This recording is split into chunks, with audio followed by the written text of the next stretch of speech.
आम्हाला शासनाला वेळोवेळी रितसर परवानगी मागितली असता पोलीस स्टेशन तालुका पोलीस स्टेशनला जेव्हा गेलो पीआय साहेब साबळे म्हणतात नगर परिषदला जा. नगर परिषदवाल्यांकडे गेलो तर कलेक्टर ऑफिसला जा, एसपी ऑफिसला जा.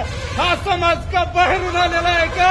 आमच्याबद्दलच का जातीभेद केला जातोय पोलीस प्रशासनामध्ये?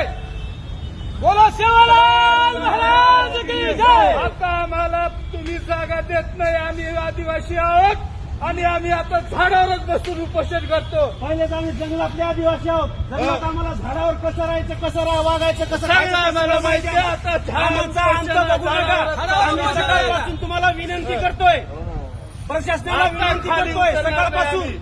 आमचा जीव गेला तरी चालेल, गोळ्या घाला आम्हाला, गोळ्या आता, पण खाली उतरणार नाही. जोपर्यंत जागा इथं आम्हाला भेटत नाही तोपर्यंत जागा खाली उतरणार नाही. रीतसर पत्र दिलं, एसपी ऑफिसला दिलं, कलेक्टर ऑफिसला दिलं, महानगरपालिकेला दिलं. इथून तिथं सकाळपासून परेशान करण्याला लावलंय आम्हाला. आणि झाडावर चढताना आम्हाला फाशी देण्याचं काम इथलं पोलीस प्रशासन करत आहे.